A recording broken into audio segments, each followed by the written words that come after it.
आपल्या सर्वांना प्रभू येशू ख्रिस्ताच्या पवित्र गोड नावामध्ये पुन्हा एकदा सप्रेम सलाम। खरोखरच मी देवाला धन्यवाद देतो, परमेश्वराचे मनपूर्वक आभार मानतो की देवाने या बिकट परिस्थितीमध्ये आपला सांभाळ केला, आपल्या सर्वांना उत्तम आरोग्य दिलं आणि आज कुटुंबामध्ये देवाच्या चरणाजवळ येण्याची ही सुवर्ण संधी देवाने आम्हाला दिली, त्याबद्दल प्रथम आपण देवाला धन्यवाद देऊया। आज देवाच्या पवित्र वचनातून आपल्याला मार्गदर्शन करण्याकरता ख्रिस्तातील प्रिय मॅडम प्राध्यापिका डॉक्टर प्रतिभा गायकवाड, प्रिन्सिपल धनंजयराव गाडगीळ महाविद्यालय सातारा आणि रयत शिक्षण संस्थेच्या सहसचिव यांना आमंत्रित केलेलं आहे आणि आमच्या आमंत्रणाचा स्वीकार करून त्यांनी या ठिकाणी आपल्या सर्वांसाठी संदेश दिलेला आहे, तो आपण ऐकणार आहोत। पण त्या अगोदर आणखीन दोन महत्त्वाच्या गोष्टी मी आपल्याला सांगू इच्छितो। पहिली गोष्ट अशी की Saint Louis church Phulenagar Pune डायसिसमधील चर्च आहे आणि या चर्चच्या वतीनं राज्यस्तरीय वक्तृत्व स्पर्धा त्यांनी आयोजित केलेली आहे आणि या राज्यस्तरीय वक्तृत्व स्पर्धेसाठी जो विषय दिलेला आहे तो विषय कोविड-19 संधी की शाप या विषयावरती वक्तृत्व स्पर्धेचं आयोजन केलेलं आहे आणि दिनांक 23/8/20 रोजी दुपारी 12 वाजता हे प्रक्षेपण आपण फेसबुकच्या माध्यमातून किंवा यूट्यूबच्या माध्यमातून करायचं आहे आणि त्यासंबंधी जर अधिक माहिती पाहिजे असेल तर स्क्रीनवरती खाली त्यांची नावं आणि त्यांचे फोन नंबर दिलेले आहेत, कृपा करून आपण ते नोट करा आणि कॉन्टॅक्ट करा। यासाठी पहिलं जे बक्षीस आहे ते 5,000 रुपयाचं आहे, दुसरं बक्षीस 3,000 रुपयाचं आहे, तिसरं 2,000चं आहे आणि उत्तेजनार्थ 2 बक्षीस आहे। तेव्हा माझी आपणास विनंती आहे की या लॉकडाऊनच्या काळामध्ये, या महामारीच्या संकट काळामध्ये आपण अधिक देवाच्या वचनाचा अभ्यास करत आहोत, तर आपण अवश्य या वक्तृत्व स्पर्धेसाठी तयारी करा, त्याच्यामध्ये भाग घ्या आणि आपले विचार या वक्तृत्व स्पर्धेच्या माध्यमातून व्यक्त करा। याच विषयाला अनुसरून मी आपल्या सर्वांना, मंडळीतील सर्वांना विनंती करू इच्छितो की याच विषयावरती कोविड-19 संधी की शाप या विषयावरती ज्यांना आवड आहे, ज्यांना इंटरेस्ट आहे, ज्यांना इच्छा आहे, अशा सर्वांनी 25 ते 30 ओळीमध्ये लिखाण करावं आणि ते लिखाण दिनांक 23/8 पर्यंत कृपा करून माझ्या व्हॉट्सॲपचा जो अकाउंट आहे त्याच व्हॉट्सॲपच्या अकाउंटवरती हे लिखाण तुम्ही मला पाठवावं आणि काही परीक्षकांच्या माध्यमातून तपासणी केली जाईल आणि प्रथम क्रमांकाचं जे लिखाण असेल, प्रथम क्रमांकाच्या लिखाणाचं आपल्या ख्राइस्ट चर्च फेलोशिपच्या प्रसारमाध्यमातून त्याचं जाहिरात ते संपूर्ण लोकांना कळवण्यात येईल आणि त्याद्वारे आपले विचार सर्व लोकांपर्यंत पोहोचतील। तेव्हा कृपा करून हा सुद्धा एक उपक्रम आपण या काळामध्ये आपण जर केला तर खरोखरच त्याचा आपल्याला आध्यात्मिक लाभ होणार आहे।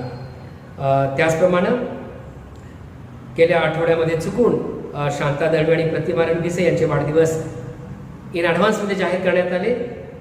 आज रविवारी 16 तारखेला हे 2 वाढदिवस आहेत, याची आपण सर्वांनी नोंद घ्यावी आणि त्यांना आपण आपल्या प्रार्थनेचं पाठबळ आणि शुभेच्छा त्यांना देऊया।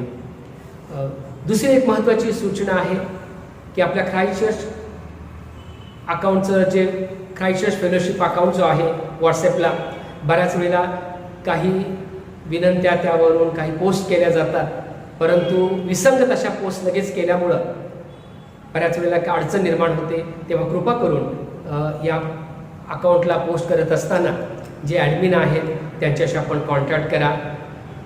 वचनं पाठवली जातात, त्याचबरोबर जर वर्थ शेअरिंग काही असतील गोष्टी तर त्याच फक्त त्याच्यावरती टाकाव्यात, कारण जी पोस्ट केली जाते त्याला अनुसरून जर आपण त्याच्यावरती प्रतिक्रिया दिला, प्रतिसाद दिला तर मला वाटतं त्याचा अधिक या काळामध्ये आपल्याला जास्त चांगल्या प्रकारे उपयोग होईल आणि हे माध्यम आपल्या सर्वांच्यासाठी देवाच्या गौरवार्थ होईल असं मला वाटतं. कृपा करून या गोष्टींची आपण दखल घ्यावी ही माझी आपणास विनंती आहे. आपल्या सर्वांना कळवण्यास अत्यंत वाईट आणि दुःख वाटतं. आपल्या कोल्हापूर धर्मप्रांतातील सर्वात ज्येष्ठ आचार्य रेव्हरंड एस विभूते यांचं गेल्या आठवड्यामध्ये दुःखद निधन झालं. त्यांच्या प्रिय पत्नी प्रभू घरी गेल्या आणि अगदी एक 4 दिवसानंतर पाळकसाहेबसुद्धा प्रभू घरी गेले. सन्मान्य पाळकसाहेबांनी आपल्या संपूर्ण हयातीमध्ये देवाच्या भयामध्ये प्रभूची सेवा केली. कोडोली या भागामध्ये आणि इतर ज्या ज्या ठिकाणी त्यांनी सेवा केली त्या ठिकाणी एका वेगळ्या सेवेचा ठसा त्यांच्या सेवेतून निर्माण झालेला आहे. आणि ह्या देवाच्या सेवकाला आपण सर्वजण विनम्र अंतकरणाने त्यांना आदरांजली श्रद्धांजली दिलेली आहे.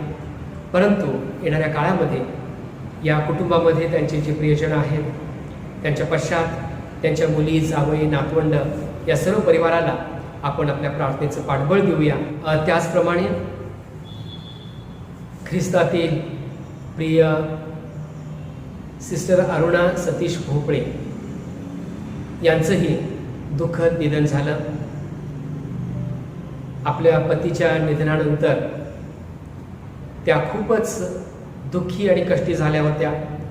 परंतु जी मंडळीची जबाबदारी देवानं त्यांना दिलेली आहे, वडील या भूमिकेतून आपली सेवा करत असताना त्या खरंच खूप खंबीर झाल्या होत्या आणि प्रभूच्या सेवेमध्ये त्याने स्वतःला खूप सावरलेलं होतं. परंतु देवाची इच्छा आणि देवाची योजना याप्रमाणे त्या आपल्याला सोडून गेल्या.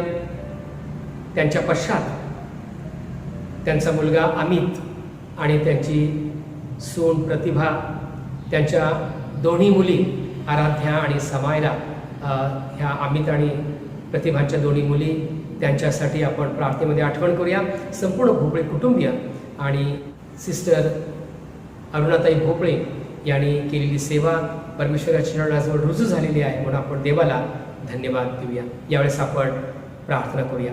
सर्वसमर्थ सेनाधीश परमेश्वरा, आकाश आणि पृथ्वीच्या निर्माण करणाऱ्या आणि प्रभू येशू ख्रिस्ताच्याद्वारे आमच्या उद्धारक देव बापा, आम्ही तुला धन्यवाद देतो यासाठी की प्रभूच्या दुःखद घटना घडलेल्या आहेत. ख्रिस्तातील आमचे प्रिय ज्येष्ठ बाळकसाहेब रेव्हरंड एस विभूते यांच्या आम्हामधून निघून जाण्यामुळं प्रेमळ परमेश्वर आम्ही दुःखी आहोत. त्यांची सेवा तू आशीर्वादित केलेली आहेस, याबद्दल आम्ही तुला धन्यवाद देतो. त्यांच्या पश्चात त्यांच्या मुली जावई नातवंड यांच्यावर तुझी कृपादृष्टी असू दे प्रभू. त्याचप्रमाणे ख्रिस्तातील आमच्या प्रिय सिस्टर अरुणा भोपळे यांच्यासाठी सुद्धा आणि आम्हामधून त्याच्या निघून जाण्यामुळं प्रभू मंडळीमध्ये निर्माण झालेली पोकळी तू भरून काढ. त्यांच्या पश्चात त्यांचा प्रिय मुलगा सून नातवंड यांच्यावर तुझी कृपादृष्टी असू दे. त्या प्रत्येकाला तुझा अनुग्रह आणि तुझा आशीर्वाद दे आणि येणाऱ्या काळामध्ये तुझ्या पवित्र वचनांच्याद्वारे मिळणारं सांत्वन त्यांना लाभू दे. ही सविच्या चरणाजवळ आग्रहाची आणि कळकळीची प्रार्थना करतो. उद्धारक प्रभू येशू ख्रिस्त याच्या गोड आणि प्रेरणावाणी प्रार्थना विनंती केली म्हणून तो ऐक. आमेन.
आपण प्रार्थना करू. हे प्रभू येशू ख्रिस्त, आमच्या जिवंत देव बाप्पा, आजच्या ह्या सुंदरशा सकाळच्या समयी तू आम्हाला तुझं नामस्मरण करण्याची संधी दिलीस, त्याबद्दल तुझ्या नावाला मान महिमा करू. हे परमेश्वरा, तू बोल, तुझा दास ऐकत आहे, तुझी दासी ऐकत आहे. तू तुझ्या वचनातून परमेश्वरा आम्हाला मार्गदर्शन कर. कुठल्या मार्गाने आम्हाला जावं हे तू आम्हाला शिकव, आम्हाला सांग. आज परमेश्वरा सर्व श्रोत्यांसाठी आणि मी स्वतःसाठी प्रार्थना करते. तू आमच्या जीव आत्मा शरीराचा परमेश्वरा ताबा घे. बोलणारी मी नसून तू असू दे. तुझं वचन आम्हाला प्रत्येकाला आमच्या जीव आत्मा शरीराला दुधारी तलवारीप्रमाणे भिधून जाऊ दे. त्यापासून आम्हा प्रत्येकाला तू आशीर्वादित कर. ही संपूर्ण भक्ती तुझ्या परम पवित्र हातात देते. तू आमचा चालक आहे. प्रभू येशू ख्रिस्ताच्या पवित्र नावात ही विनंती केली म्हणून तू ऐक बाप्पा. आमेन. प्रभू येशू ख्रिस्ताच्या नावात मी सर्वांना सलाम करते. परमेश्वराचे मी आभार मानते की त्याने मला ही आपणाशी बोलण्याची संधी दिली, त्याचे वचनाचे गौरव करण्याची संधी दिली. त्याचप्रमाणे आमचे आदरणीय रेव्हरंट मोरे पाळक साहेब पालखीनबाई यांचे मी विशेष आभार मानते. त्यांनी मला दिलेलं वेळोवेळी साताऱ्यातलं मार्गदर्शन असेल, त्यांनी माझ्याशी केलेली धर्मग्रंथातून पवित्र शास्त्रातून चर्चा असेल, मला नेहमीच त्यातून फार चांगलं शिकायला मिळालं, प्रोत्साहित व्हायला मिळालं आणि खरोखर अतिशय उत्तम याजक पण हे पाळक साहेब करत असताना त्यांनी ही संधी तरुणांबरोबर मला बोलण्याची दिली, त्याबद्दल मी त्यांचेही मनपूर्वक आभार मानते. मंडळीतल्या सर्व वडीलधाऱ्यांचं आणि सर्व तरुणांचं, सर्व मंडळीचं मी मनपूर्वक आभार मानते की आपण मला ही संधी दिली. आज तरुणांचा रविवार म्हणून आपण हा पाळत आहोत आणि परमेश्वर म्हणतो, हे तरुणा, तू आपल्या तरुणपणाच्या दिवसात आपल्या निर्माणकर्त्याला स्मर. तरुणपणाच्या दिवसात तो काय म्हणतो, आपल्याला निर्माणकर्त्याला तू स्मर. एक वक्ते होते आणि त्यांचा उपदेश मी ऐकत होते. तेव्हा ते उपदेश करत असताना तरुणांवरच तो उपदेश होता. ते म्हणत होते, समजा आपण एखादं फळ घेतलं, ते खाल्लं आणि त्याचं संपूर्णपणे रस आणि सगळं संपूर्णपणे त्याचं सत्व आपण त्याचं सेवन केलं आणि त्यानंतर जर आपण ते दुसऱ्याला दिलं तर ते घेणाऱ्याला कसं वाटेल, असा प्रश्न या संदेश त्याने केला. तेव्हा त्यांच्या म्हणण्याचा अर्थ असा होता की जेव्हा आपण या जीवनामध्ये असतो, या जीवनामध्ये आपण काही बाबी करत असतो, तेव्हा तरुणपण हे आपल्या सगळ्या उमेदीचा काळ असतो आणि त्या उमेदीच्या काळामध्ये, त्या रसरशीत काळामध्ये जर आपण आपला वेळ, आपलं तन, आपलं मन, आपली जी शक्ती बुद्धी आहे ती परमेश्वराकडे, आपल्या निर्माणकर्त्यासाठी वळवली नाही तर ते खरोखर मान्य होईल का? पहा बरं, प्रभू येशू ख्रिस्त सुद्धा वयाच्या 33व्या वर्षी म्हणजे ऐन तारुण्यात त्याला तो पित्याकडे गेला. म्हणजे काय, तर तरुणपणात त्यांनी हे संपूर्ण काय केलेले आहे, कार्य केलेलं आहे. तर आज या युथ संडेच्या निमित्तानं मी सर्व तरुणांना सुद्धा, सर्व श्रोता तरुणांना सुद्धा अभिवादन करते. शेक्सपियर म्हणतात, जगामध्ये there is nothing like youth. ह्या जगामध्ये सर्व मौल्यवान गोष्टींपेक्षा आपलं तरुणपण जे आहे हे फार मौल्यवान आहे आणि या तरुणपणा इतकं मौल्यवान दुसरं काही नाही. आणि या तरुणपणाच्या बाबतीत आपल्याला पवित्र शास्त्र काय सांगतं, या तरुणपणाचा वापर आपण कसा करावा, या तरुणपणात आपण कसं वर्तन करावं, याच्यासाठी मी आपलं लक्ष इर्मयाचं पुस्तक, जुन्या करारातून इर्मयाचं पुस्तक याचा पहिला अध्याय आणि 4 ते 14 आणि 17 ते 19, इर्मया पहिला अध्याय 4 ते 14 आणि 17 ते 19 ही वचने मी आपणासाठी वाचते. परमेश्वराचे वचन मला आले ते असे, मी तुला गर्भाशयात घडवले, त्यापूर्वी तू मला ठाऊक होतास. तू उदरातून निघाल्यापूर्वी मी तुला पवित्र केले. मी तुला राष्ट्रांचा संदेष्टा नेमले आहे. तेव्हा मी म्हणालो, अहो प्रभू परमेश्वरा, पहा, मला बोलायचे ठाऊक नाही, मी केवळ बाळ आहे.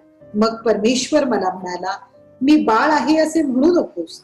ज्या कोणाकडे मी तुला पाठवीन त्याच्याकडे तू जा व तुला आज्ञापीन ते बोल. त्यास तू भिऊ नकोस. तुझा बचाव करण्यास मी तुझ्या बरोबर आहे असे परमेश्वर म्हणतो. तेव्हा परमेश्वराने आपला हात पुढे करून माझ्या मुखास स्पर्श केला व तो म्हणाला, पहा, मी आपली वचने तुझ्या मुखात घालीत आहे.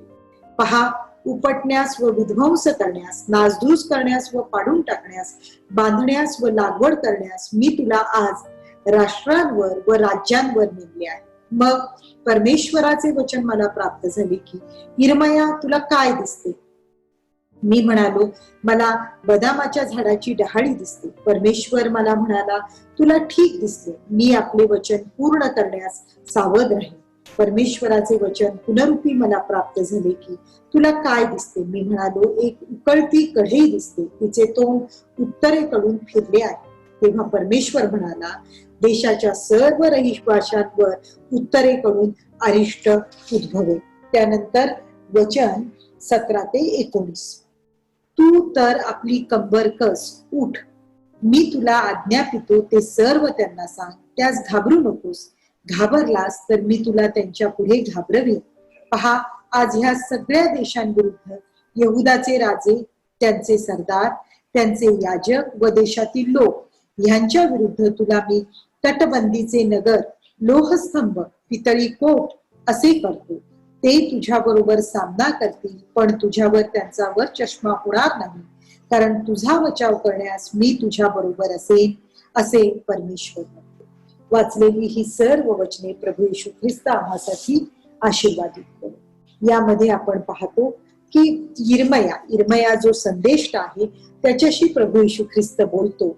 आणि या 4 ते 14 आणि 17 ते 19 मध्ये त्याची जी प्रवृत्ती आपल्याला पाहायला मिळते ती आपल्या तरुण लोकांच्या किंवा मानव जातीच्या प्रवृत्तीपेक्षा फारशी वेगळी नाही. पवित्र शास्त्रामध्ये जेव्हा काही दाखले दिले गेले, जेव्हा काही उदाहरणं दिली गेली, जेव्हा काही शिकवण दिली गेली, तेव्हा एक विशिष्ट बाब आपल्याला पाहायला मिळते की तुमच्या माझ्यासारखी कमकुवत, तुमच्या माझ्यासारखी सर्वसाधारण माणसंच आपल्याला याच्यामध्ये दाखल्याद्वारे किंवा उदाहरणादाखल आपल्याला इथे दाखवली जातात. हेतू हा की आपल्याला त्यांच्या बरोबर रिलेट करता यावं, आपल्याला आपल्या प्रतिबिंब त्यांच्यामध्ये दिसावं. आणि असाच हा यिर्मया आहे.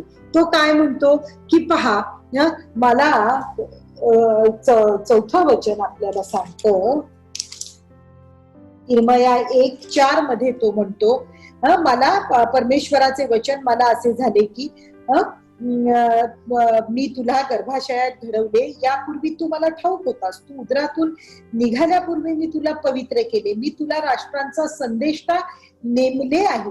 तेव्हा मी म्हणालो, अहो प्रभू परमेश्वर, पहा, मला बोलायचे ठाऊक नाही, मी केवळ बाळ आहे. म्हणजे परमेश्वराने त्याला वचन दिलं की मी तुला ओळखतो, मी तुला जाणतो, मी तुला तुझ्या आईच्या उदरात तू निर्माण होण्यापूर्वीच मी तुला पाचारण केलेलं आहे. तरी तो काय म्हणतो की, अहो प्रभू परमेश्वर, पहा, मला बोलायचे ठाऊक नाही, मी केवळ बाळ आहे. कारण देणं, जेव्हा प्रभूचा आदेश किंवा प्रभूची आज्ञा आपल्याला होते तेव्हा आपण प्रथम काय करतो तर आपण कारण देतो.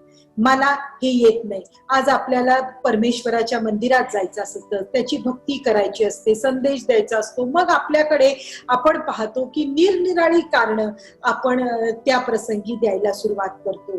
माझी परीक्षा आहे, परीक्षेची तयारी करायची, घरी आजारपण आहे, अमुक आहे, आज आम्हाला भेटायला येणार आहेत, व्हिजिटर्स येणार आहेत, अमुक तमुक. म्हणजे जेव्हा आपल्याला आपला निर्माण करता म्हणतो, अरे मी तुला घडवलेला आहे, मी तुला ओळखतो, मी तुला नेमिलेलं आहे, एवढं ऐकून सुद्धा तो काय म्हणतो की मी बाळ आहे. म्हणजे आपण आपली मानवी बुद्धी बऱ्याचदा परमेश्वराच्या वचनापेक्षा पुढची मानून तिथे आपण कारण द्यायला सुरुवात करतो. आणि पवित्र शास्त्र म्हणतं हे परमेश्वराला अपेक्षित नाही. बऱ्याच ठिकाणी आपण ह्या गोष्टी पाहतो. पहा, यिर्मया ला 5व्या वचनात काय सांगतो परमेश्वर उत्तरार्धात, मी तुला राष्ट्रांचा संदेष्टा नेमले आहे. त्याने त्याचं वाक्चातुर्य पाहिलं का? त्याची बुद्धिमत्ता पाहिली का?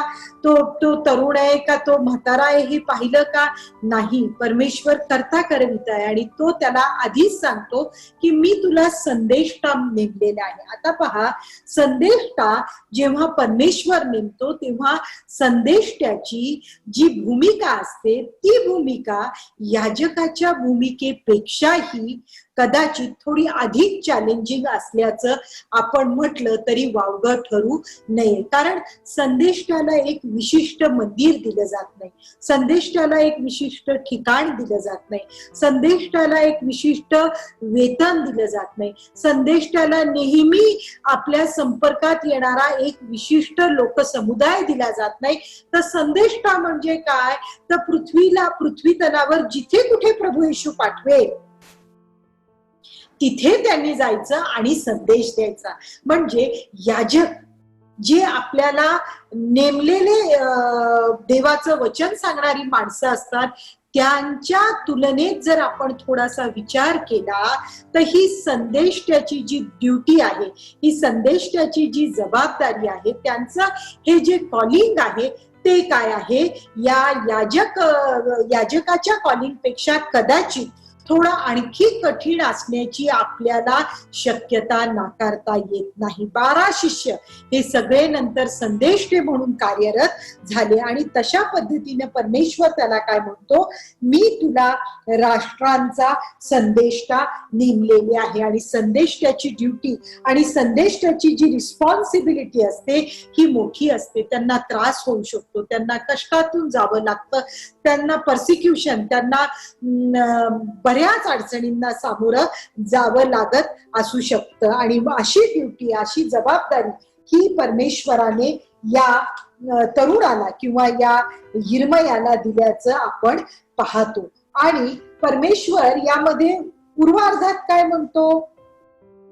5वं वचन, मी तुला गर्भाशयात घडवले त्यापूर्वी तू मला ठाऊक होतास. त्यापूर्वी तू मला ठाऊक होतास. म्हणजे फक्त नामाने का हो, ही व्यक्ती आहे म्हणून का हो, तर ठाऊक होतास या शब्दाचा, या ठिकाणचा अर्थ जो आहे तो अतिशय प्रगल्भ अर्थ आहे. परमेश्वर प्रभू येशू त्याला स्वतः म्हणतो की तू मला ठाऊक आहेस. प्रत्येकाशी आज देवबाप आपल्याला काय सांगत आहे? तुम्ही या जगामध्ये जन्मण्यापूर्वी तुमच्या आईच्या गर्भामध्ये जेव्हा तुम्ही होता तेव्हापासून तुम्ही मला ठाऊक आहात.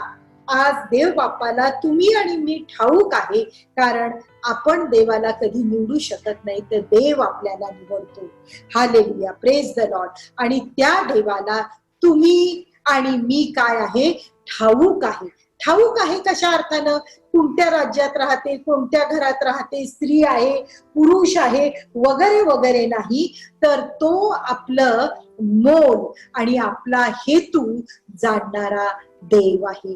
तो काय म्हणतो? मला तुम्ही ठाऊक आहात, मी तुम्हाला ओळखतो. याचा अर्थ व्यक्ती म्हणून तो आपल्याला ओळखतो का हो? मग व्यक्ती म्हणून तर आपल्याला जगातले अनेक जण ओळखतात. आपल्या घरचे असतात, आपल्या परिचयाचे असतात, आपल्या कामाच्या ठिकाणचे असतात. अनेक जण प्रियांनो तुम्हाला मला ओळखत असतात. पण ही जी ओळख परमेश्वर आपल्या बाबतीत बोलतो तर he knows our worth and our purpose. तो आपलं मोल आणि आपला हेतू जाणतो आणि त्या अर्थानं देवबाप तुम्हाला आणि मला म्हणतो की तुम्ही आणि मी त्याला ठाऊक आहोत, त्याला आपलं मोल माहीत आहे. आणि म्हणून तो आपल्याला या ठिकाणी सांगतो, मी तुला गर्भाशयात घडवले त्यापूर्वी तू मला ठाऊक होतास. तू उदरातून निघाल्यापूर्वी मी तुला पवित्र केले. त्याने आपल्याला निवडले आणि ज्याला तो निवडतो त्याला तो त्याच्या समान पवित्र करतो. परमेश्वर हे किती उत्तम वचन आज आपल्याला देत आहे. त्याने विचारलं का यिर्मयाला तू कोण आहेस? नाही, तो या ठिकाणी म्हणतो मी तुला ओळखतो. पण यिर्मया तुमच्या माझ्यासारखा कमकुवत मनाचा, मोठी जबाबदारी न घेण्यास तयार असलेला, कारण सांगणारा, इच्छुक अशा स्वरूपाचा माणूस असल्यामुळे तुमचं माझं प्रतिबिंब आपल्याला इरमयात दिसतं. आणि तो म्हणतो, पहा मला बोलायचे ठाऊक नाही, मी केवळ बाळ आहे.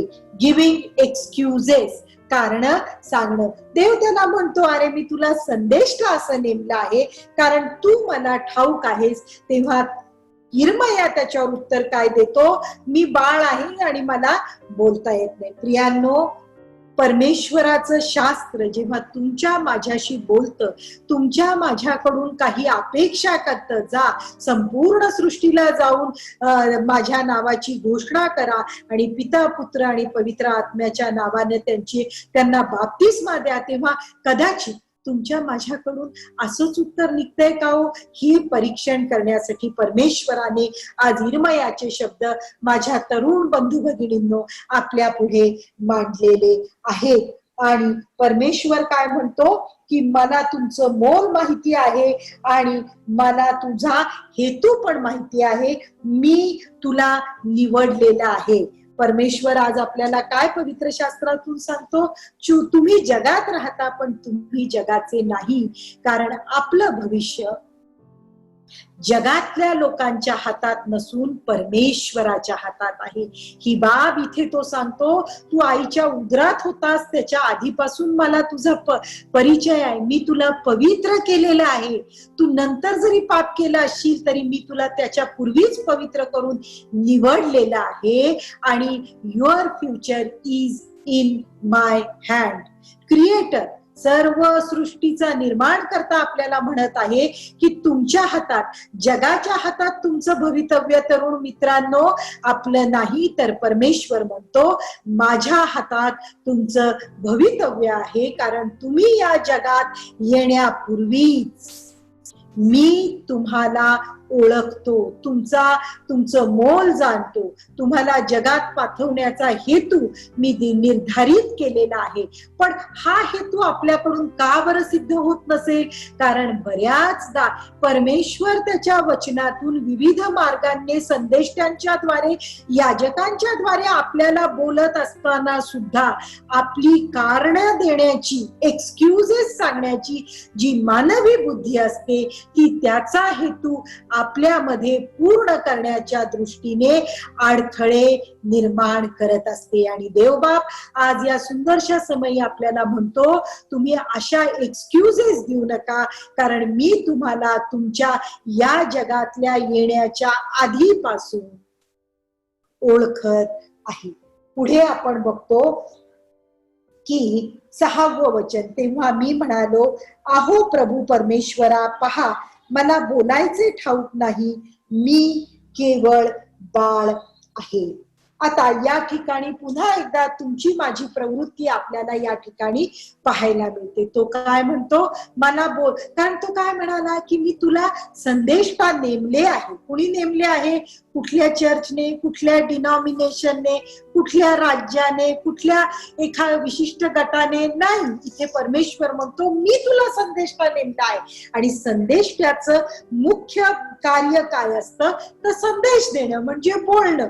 बरोबर इरमया त्याची बुद्धी तिथे चांगली चालते आणि तो काय म्हणतो, मला बोलायला येत नाही, मी केवळ बाळ आहे. म्हणजे माझ्यामध्ये तेवढी परिपक्वता अजून नाही.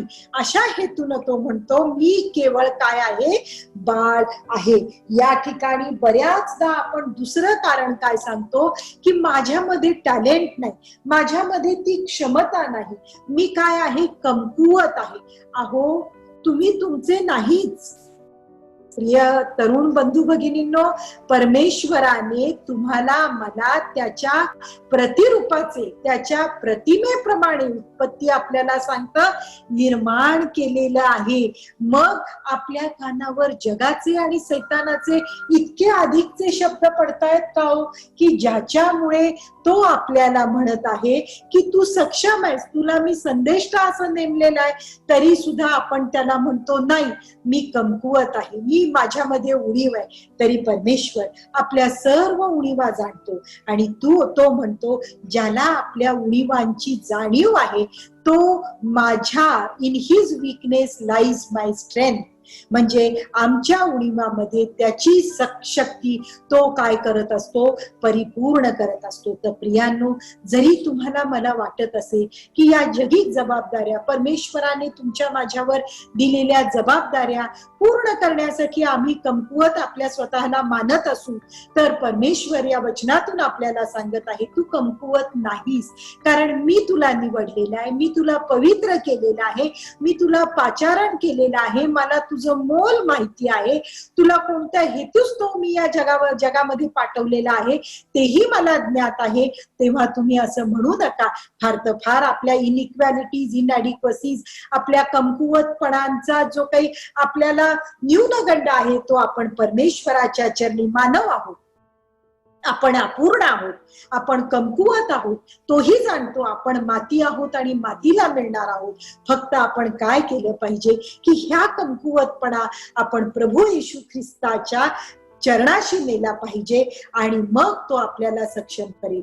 यिर्मया 33:3 मध्ये तो म्हणतो, तू मला हाक मार म्हणजे मी तुला उत्तर देईन, मग तुला ठाऊक नाहीत अशा गहन, गुप्त आणि अद्भुत गोष्टी मी तुझ्या पुढे प्रगट करीन. खरंच त्यालाही माहित आहे की मानवी बुद्धीनं हे काही शक्य होणार नाही. त्याच्यासाठी तो आपल्या बरोबर आहे, तो आपल्या पाठीशी उभा आहे आणि तो म्हणतो, मला हाक मार. फक्त आपल्या उणीवांकडे बघत बसू नको, तर माझ्याकडे तू दृष्टी लाव. आपल्या प्रॉब्लेम्सला आपण देवाच्या सामर्थ्यापेक्षा बऱ्याचदा मोठं करत जातो. आपली ही उणीव असते, पण देव तुम्हाला आणि मला या वचनातून सांगतो की आपल्या उणीवांपेक्षा त्याची शक्ती, त्याचं सामर्थ्य हे फार फार महान आहे. जिथे मानवाची बुद्धी संपते तिथून परमेश्वराचं ज्ञान सुरू होत असतं. अशा देवाची तुम्ही आणि मी लेकरं आहोत.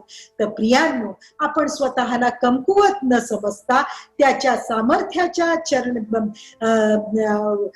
सामर्थ्यशाली हाताकडे आपण धाव घेतली पाहिजे आणि आपण आपली अपूर्णता, आपला अशक्तपणा त्याच्या चरणाशी मांडून त्याची सशक्तता जाणून घेण्याचा आपण प्रयत्न केला पाहिजे.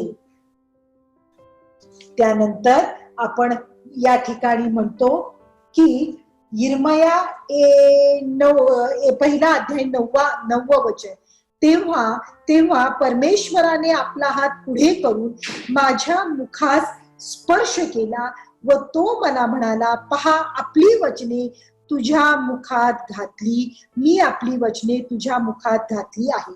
बरोबर. 6व्या याच्यात यिर्मया काय म्हणतो, मला बोलायचे ठाऊक नाही, मी कोण आहे, बाळ. परमेश्वरापुढे त्याने त्याची अपूर्णता, त्याने त्याचे न्यूनगंड किंवा मनातली भीती व्यक्त केली. म्हणजे काय केलं यिर्मयाने प्रियांनो, की योग्य ठिकाणी आपली भीती व्यक्त केली. जगामध्ये आपण आपली भीती व्यक्त केली, मानवापुढे आपली भीती व्यक्त केली, तर कदाचित त्या मानवांकडून आपलं खच्चीकरण होईल. खरं आहे रे, तू काय आता एवढं मोठी उपक्रम हाती घेऊ नको, तुला ते झेपणार नाही, तुला ते पूर्ण करता येणार नाही, अशी कदाचित नकारात्मक भूमिका आपल्याला ऐकायला मिळायची शक्यता आपल्याला नाकारता येत नाही. पण यिर्मयाने जे केलं तेच तुम्ही आणि मी करायला पाहिजे आणि म्हणून त्याचं नाव या पवित्र शास्त्रात आलं. तो परमेश्वराला आपली उणीव मानतो. प्रियांनो, तुमच्या माझ्यामध्ये उणीवा आहेत का? आहेत, निश्चितपणे आहेत. आम्ही माती आहोत आणि मातीत जाणार आहोत हे परमेश्वराला माहिती आहे. पण त्याची अपेक्षा काय आहे की त्याने आपल्याला निवडलंय, म्हणजे आपण कुणाकडे गेलं पाहिजे, तर त्याच्याकडे गेलं पाहिजे. ज्याप्रमाणे यिर्मया आपली उणीव प्रभू येशू ख्रिस्ता पुढे मांडतो, त्याप्रमाणे तुम्ही आणि मी तुमची उणीव आपण त्या देवाच्या सर्व समर्थ आसनापुढे मांडली पाहिजे. आणि मग त्याचा परिणाम काय झाला? 9वं वचन आपल्याला सांगतं, तेव्हा परमेश्वराने आपला हात पुढे करून माझ्या मुखास स्पर्श केला व तो म्हणाला, पहा, मी आपली वचने तुझ्या मुखात घातली आहेत. या ठिकाणी आपण पाहतो की त्याने आपला हात पुढे करून यिर्मयाच्या मुखात स्पर्श केला. परमेश्वर आज तुम्हाला मला सांगत आहे, तुमच्या माझ्यात काही उणीवा आहेत, तुम्हाला मला काही न्यूनगंड सतावत आहे, आपल्याला काही उणीवा जाणवत आहेत, अकार्यक्षमता असक्षमता जाणवत आहे. यिर्मयासारखं चला आपण त्याच्या सिंहासनात पुढे नतमस्तक होऊन जाऊ आणि ज्याप्रमाणे यिर्मयाला त्या प्रभू येशू ख्रिस्ताने स्पर्श केला, जो देव अल्फा आणि ओमेगा आहे, जो प्रारंभ व शेवट आहे, जो काल आज आणि युगानुयुग सारखाच आहे, जो यिर्मयाला स्पर्श करतो, प्रियांनो, तो तुम्हाला आणि मला स्पर्श करणार नाही का? तुमच्या माझ्या उणीवा तो घालवणार नाही का? निश्चितपणानं घालवेल. फक्त मुखानं आपण त्याच्याकडे गेलं पाहिजे आणि त्याला म्हटलं पाहिजे की मी जड ओठाचा आहे. मोशे म्हणतो मी जड ओठाचा आहे. निर्गमाच्या पुस्तकामध्ये आपल्याला हे पाहायला मिळतं. आपली उणीव जर काही असेल तर लोकांपुढे ती मांडू नका. कदाचित ते आपला हसू करतील, कदाचित ते आपल्याला डिस्करेज करतील, कदाचित ते आपल्याला आणखी डिस्करेजमेंट मध्ये नेतील. तर यिर्मयासारखं आपण प्रभू येशू ख्रिस्तापुढे आपली उणीव मांडू आणि त्याचा स्पर्श आपल्याला झाल्याशिवाय राहणार नाही. आणि तो काय म्हणतो, तुझ्या मुखात मी आपली वचने तुझ्या मुखात घातली आहेत. बघा, त्याने संदेश देण्यापूर्वीच परमेश्वराने त्याला स्पर्श केला आणि त्याला परिपूर्ण केला. अजून त्याने संदेश दिला होता का हो? नव्हता दिला. तो संदेश का म्हणून गावोगावी गेला होता का हो? गेला नव्हता. फक्त उणीव त्याने योग्य ठिकाणी नेली. तुमच्या माझ्या ज्या उणीवा आहेत देव जाणतो हो प्रियांनो, आणि ह्या उणीवा कदाचित परमेश्वराला आपण त्यांच्याकडे जावं, त्याची प्रार्थना करून त्याने आपल्याला आशीर्वादित करावं, ह्या भूमिकेतून तर नसतील ना, हे आपण थोडस मनाला विचारूया, त्याच्याकडे प्रार्थना करून आपण त्याच्याकडे जाऊया, म्हणजे त्याचा स्पर्श आपल्याला होईल. देवाला सिल्वर ओरेटर्स म्हणजे काय, लोकांना चांगलं वाटणारे शब्द बोलणारा माणूस नकोय. परमेश्वराला त्याच्या हाताचा स्पर्श झालेली जिव्हा त्याच्या गौरवासाठी पाहिजे. लोकांना बरं वाटेल, लोकांना गोंजारता येईल, लोकांना फील गुड म्हणतात ना, फील गुड सरमन, तशी परमेश्वराला प्रियांनो अपेक्षा नाही. कारण परमेश्वर यिर्मयाला पुढे काय सांगायला सांगत आहे हे फारसं काही उत्तम नाही. हे त्यांना सावध करण्याची वचनं आहेत. आणि देव पुन्हा या वचनातून आपल्याला, तुम्हाला मला म्हणतो की देवाने जगावर एवढी प्रीती केली की त्याने आपला एकुलता एक पुत्र दिला.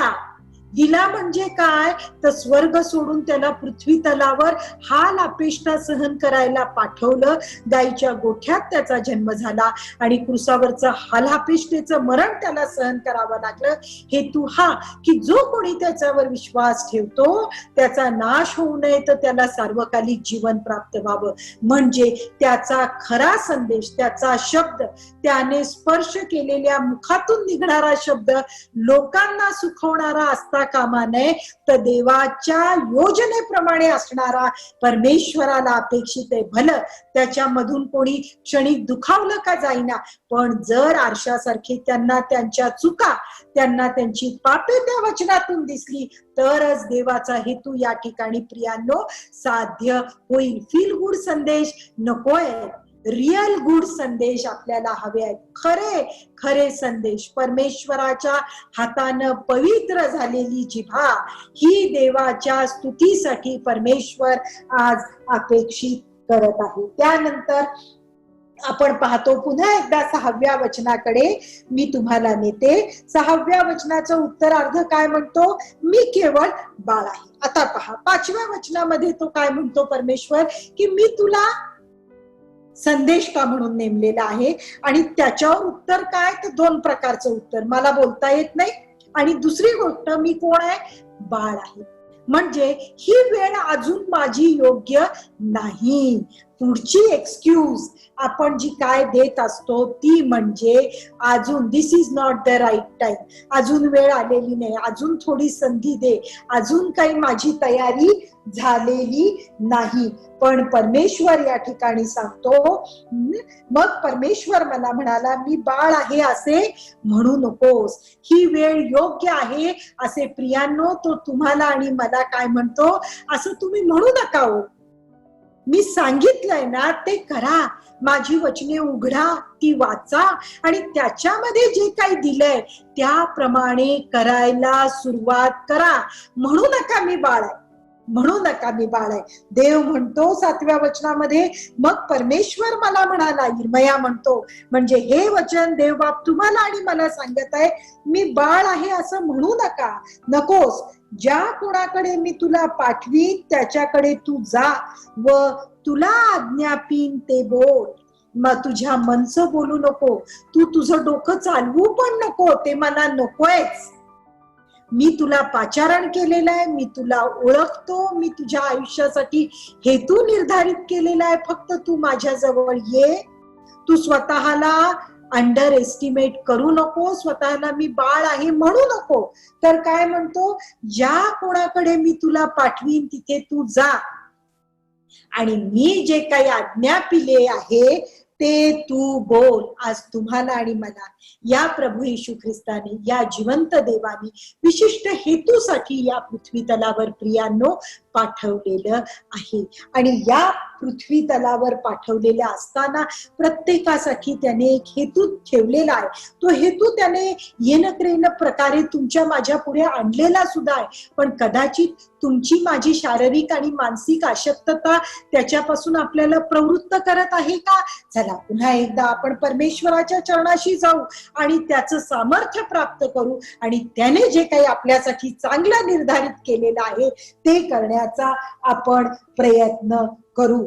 त्यानंतर आपण पाहतो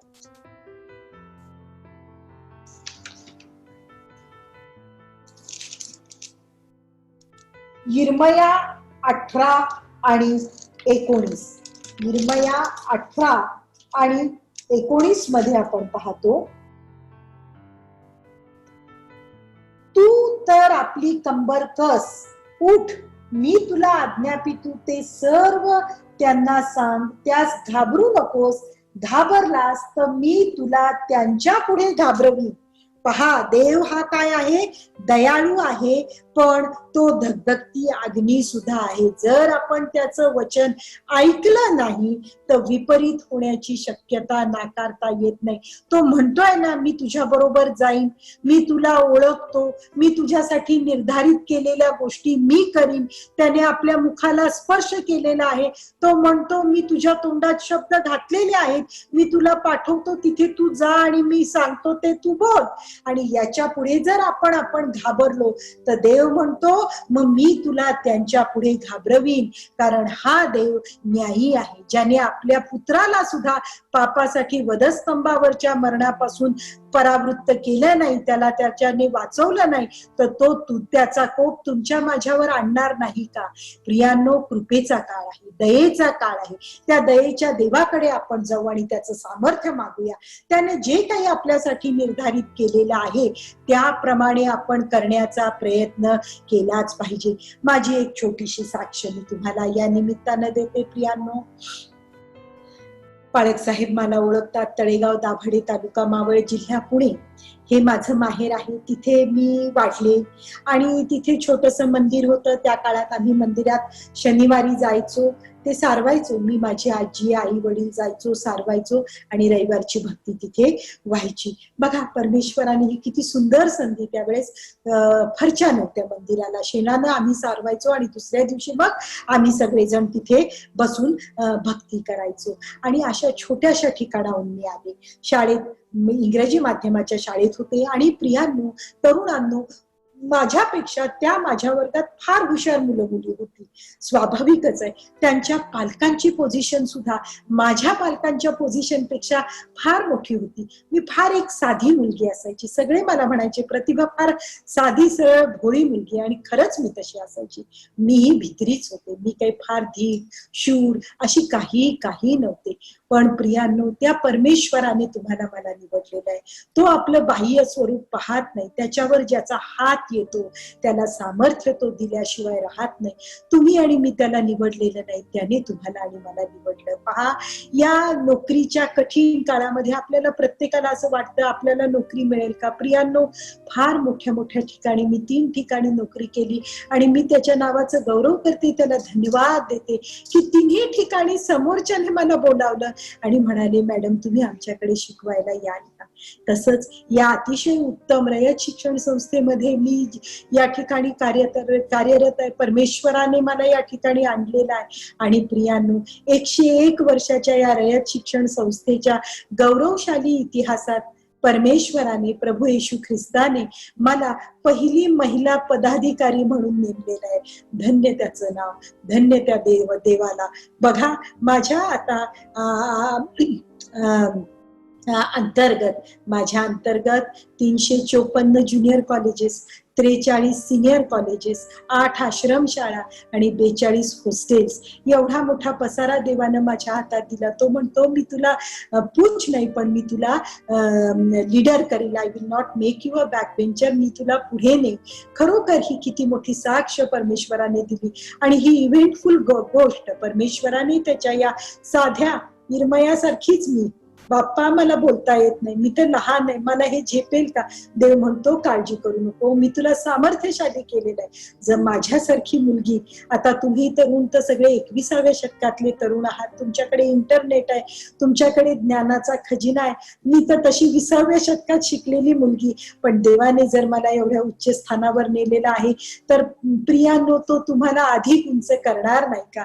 आणि तो आज आपल्याला या वचनातून आज आपल्याला सांगत आहे. पहा, आज ह्या सगळ्या देशांविरुद्ध यहुदाचे राजे, त्यांचे सरदार, त्यांचे याजक व देशातील लोक यांच्या विरुद्ध तुला मी तटबंदीचे नगर, लोहस्तंभ, पितळी कोट असे करीन. तटबंदीचे नगर, पहा ही शब्दप्रयोग पहा, आर्किटेक्चरल शब्द आहे ते. लोहस्तंभ आणि पितळी कोट असे करीन. यिर्मया 6व्या वचनात काय म्हणतो, मी बाळ आहे. तो स्वतःला काय समजतो, बाळ. बाळ कसा असतो प्रियांनो, अतिशय कोमल, त्याला उभं सुद्धा राहता येत नाही, बरोबर. पण देव आपल्याला कसं पाहतो, तर तो म्हणतो, तू माझ्यासाठी तटबंदीचे नगर, ज्या नगरामध्ये कोणीही प्रवेश करू शकणार नाही, लोहस्तंभ म्हणजे लोखंडाचा मोठा स्तंभ असा आहे, आणि पितळी कोट आपण असे आहोत. जरी तुम्हाला मला आपण कमकुवत असल्यासारखं जरी वाटत असलं, तर चला आपण त्याच्या सिंहासनाकडे जाऊ, त्याच्या पवित्र चरणाशी जाऊ. म्हणजे आपल्या या बाळाचं रूपांतर तो काय म्हणतो, लोहस्तंभ, तटबंदीचे नगर आणि पितळी कोट असे करतो. ते तुझ्या बरोबर सामना करतील, पण तुझ्यावर त्यांचा वरचष्मा वरचढ होणार नाही, कारण तुझा बचाव करण्यास मी तुझ्या बरोबर आहे, असे परमेश्वर म्हणतो. बाप्पा प्रियांनो, परमेश्वर केवढी सुंदर ही वचनं आज तुमच्या माझ्यासाठी त्याने सिद्ध केलेली आहेत. 19वं वचन, तरुणपणाचे दिवस आहेत, धीरानं पुढे जा, चाल करून पुढे जा, त्याच्या वचनाप्रमाणे चाला. आणि परमेश्वर म्हणतो, तू स्वतःला बाळ समजू नको, तर तुला मी तटबंदीचे नगर, लोखंडी स्तंभ आणि पितळी कोट असा मी तुला करतो. ते तुझ्या पुढे आले तरी ते तुझ्यावर वरचष्मा करू शकणार नाही. माझ्या तरुण प्रिय मित्रांनो, वृद्धांनो आणि सर्वांनो, आज देवबाप ही उत्तम आश्वासनाची वचने आज तुम्हाला मला देत आहे. खरोखर त्याच्या नावाला मान, महिमा, गौरव देऊ. आणि चला पुन्हा एकदा प्रार्थनेत आपण त्याच्या चरणाकडे जाऊ. धन्यवाद, धन्यवाद, धन्यवाद प्रभू येशू ख्रिस्ता, तुझ्या वचनातून, निर्मयाच्या द्वारे तू आज आमच्याशी बोललेला आहेस. खरोखर आमचं जीवन आमचं नसून तुझं आहे, आमचं भवितव्य आमचं नसून तुझं आहे. हे सर्व तरुण आज परमेश्वर आम्ही एकत्रित रीतीने तुझी प्रार्थना करत असताना या सर्व तरुणांचा ताबा तू घे. यांना तू तटबंदी नगर, पितळी कोट आणि परमेश्वरा लोहस्तंभ असं कर. आणि परमेश्वरा सर्व वाईटापासून राखून तू त्यांना यशस्वी कर, जेणेकरून तुझं गौरव होईल. माझ्या पतीसाठी, माझ्या लेकरा बाळांसाठी, माझ्या नातवंडांसाठी, प्रिय पाळक साहेब रेव्हरेंट मोरे पाळक साहेब, त्यांची प्रिय पत्नी प्रतिभा, त्याची बहीण, सर्वांसाठी या समयी प्रार्थना करते. आमच्या सर्वांचा चालक म्हणून तू हो. आमचा ताबा तू घे. आम्ही आमचं सर्वस्व तुझ्या पवित्र चरणाशी आणतो. तू आमचा चालक मात्र. ही लहानशी विनंती प्रभू येशू ख्रिस्त आमचा तारणारा याच्या पवित्र पवित्र नावात मागते म्हणून तू ऐक बाप्पा. आमेन. धन्यवाद. प्रभू येशू ख्रिस्ता, मी तुझ्या नावाला धन्यवाद देते. तसेच आदरणीय रेव्हरेंड मोरे पाळक साहेब आणि सर्व कमिटी सदस्य आणि सर्व मंडळीचे मी मनपूर्वक ही संधी दिल्याबद्दल देवाचं गौरव माझ्या साक्षीद्वारे या त्याच्या वचनाद्वारे करण्याची मला जी संधी दिली त्याबद्दल मी मनपूर्वक आभार मानते. जय ख्रिस्त. अत्यंत समयोचित, प्रेरणा देणारा आणि उद्बोधक संदेश आज आपण ऐकलेला आहे. आणि सर्वात मी प्रथम देवाला धन्यवाद देतो की आज देवाच्या पवित्र वचनातून मार्गदर्शन करण्याकरता प्रोफेसर डॉक्टर प्रतिभा गायकवाड, प्रिन्सिपल धनंजयराव गाडगीळ महाविद्यालय सातारा आणि वेद शिक्षण संस्थेच्या सहसचिव यांचं मी मनपूर्वक आभार मानतो. देवाला धन्यवाद देतो. आणि या ऐकलेल्या संदेश वचनाप्रमाणे परमेश्वर तुमचं आणि माझं सहाय्य करो अशी देवाच्या चरणाजवळ आपण प्रार्थना करूया. देव बाप्पा, आम्ही तुला धन्यवाद देतो. आजचं ऐकलेलं वचन आमच्या आध्यात्मिक लाभासाठी आशीर्वादाचं असं व्हावं. तुझ्या वचनाची बांधिलकी समजणारं आणि ती बांधिलकी जपणारं मन आणि अंतःकरण तू आम्हाला दे. आणि या संदेश वचनाप्रमाणे आमचं जीवन आम्ही तुझ्या चरणाजवळ समर्पित करावा म्हणून आमच्या शारीरिक, मानसिक, आध्यात्मिक अवस्थेमध्ये तुझी विपुल कृपा तू आम्हाला करू. येशू आमचा प्रभू याच्याद्वारे मागतो म्हणून तू ऐक. आमेन. आपण सर्वजण आपल्या उद्धारक ख्रिस्ताने शिकवल्याप्रमाणे मिळून म्हणूया. हे आमच्या स्वर्गातील पित्या, तुझे नाव पवित्र मानले जाओ. तुझे राज्य जसे स्वर्गात तसे पृथ्वीवरही. तुझ्या इच्छेप्रमाणे आमची रोजची भाकर आज आम्हास दे. आम्ही जसं आमच्या ऋणी आम्हास सोडले आहे तसे तू आमच्या ऋणी आम्हास सोड. आणि आम्हास परीक्षेत आणू नकोस तर आम्हास वाईटापासून सोड. कारण की राज्य, सामर्थ्य आणि गौरव ही सर्व काळ तुझीच आहे. आणि त्या प्रभू येशू ख्रिस्ताची कृपा, देव बापाची प्रीती आणि पवित्र आत्म्याची सहभागिता आम्हा सर्वांबरोबर आणि देवानं निवडलेल्या त्याच्या सर्व लहान थोर प्रियजनांबरोबर आता आणि सदा सर्व काळपर्यंत असो.